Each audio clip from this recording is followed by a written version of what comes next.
Morning, everybody. To our visitors and guests, welcome to Immaculate Heart of Mary. I'm Father Tom. Glad to have you pray with us. To all of our parishioners, good to be with you every Sunday. Deacon Tony was up for today, but he is not feeling well. I don't know if he's got the bug that's going around that's affecting everyone, but he showed up to 7:30 and he went home. So this is going to be a shorter homily because I didn't prepare anything. And for the most part, believe it or not, when I come down here to the aisle, I have my remarks prepared. I just don't pull it out of my head and hope it makes sense to you and to me. I mean, weekday homilies can be like that. Don't be disappointed, weekday people. But Sunday, so let's take a look at this. First, I got a question for you. In your childhood, because that's usually when this happens, how many of you ever drank out of a garden hose? You know, it's kind of a disgusting taste if you haven't had it in a while. You know, but when we were kids, we were thirsty, we didn't think anything of it. And so it was hot, and the hose was right there, we'd grab it and drink. And inevitably, somebody, usually a brother, sisters didn't seem to be that funny, would kink it or would turn it up all the way. And you'd be taking a drink, and next thing you know, you got water going up your nose and in your eyes. Today's gospel is like drinking out of a fire hose. I mean, it's full torrent. You take a drink of this gospel, and it knocks you off your feet. And why is the Lord, because this is the continuation of the Sermon on the Mount, and the real focus of today, there's so many parts of today's gospel you could do a whole series of homilies on. But we're going to keep it focused. We're shooting for 4 or 5 minutes. He's talking about holiness, and how serious that business is and how essential it is for the kingdom. And he wants our holiness to surpass that of the scribes and the Pharisees. The scribes and Pharisees were very much about doing things legally. They made sure they had all their I's dotted and their T's crossed, but their hearts were not in it at times. Some of them were, but many of them weren't. And that is, after all, what the Lord is after. Does he love to see our compliance to his commandments? Of course he does, because it's for our good. But he doesn't want an outward observance. He wants an interior conversion. Jesus Christ and his Heavenly Father and their Holy Spirit is after our hearts.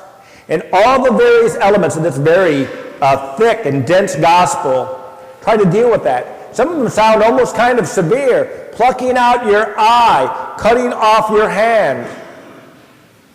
Why?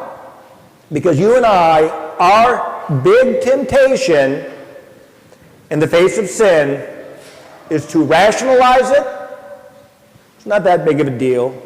I mean, we all know people who are worse sinners than us, not personally. We get to read about them in the newspaper, see them on the internet, but there are far worse examples of humanity out there in the world than any of us in this building. We can take some confidence in that. But it's the wrong type of confidence to take, you know, because the point of comparison is not the worst among us. The point of comparison is the best among us, and that is Jesus Christ.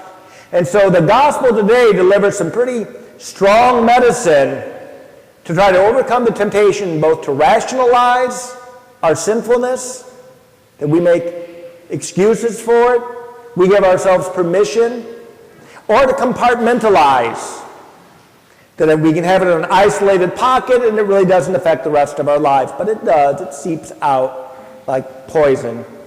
And the gospel today is really trying to address that with some strong medicine. It's a good gospel to look at for Lent as we get ready in a few weeks to enter into Lent. To see about holiness is essential for what we hope happens to us on the other side of death. And that you and I are here striving for a holiness that is like Jesus Christ. Can we do it on our own? No. I mean, we can't. We know that. And that's why we're here asking for God's grace. That's why we're here seeking his mercy. And we know this. It can be done. I mean, that's why we celebrate the lives of the saints, as I mentioned a couple weeks ago. They did it. And here's the thing that you and I have to come to the conviction of. And remember, I know it, and I don't remember it. I forget it too often. God is committed to you and I, each and every one of us in this building, as much as he was to any saint that has gone before us. That's staggering. To know that God the Father wants to pour his life into you. Jesus Christ wants to transform you. The Holy Spirit wants to dwell in you just like all the other men and women that have gone before us. His commitment is absolutely the same.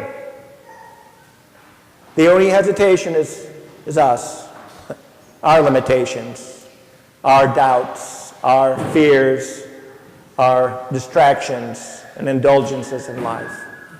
But the Beatitudes really want to wake us up to that. Is it hard? Holiness is hard. It's not easy. But again, that's why we should read the lives of the saints. They are the most joyful people in the world. They are the most thankful people in the world. And that's what you and I desire in this life and for the next.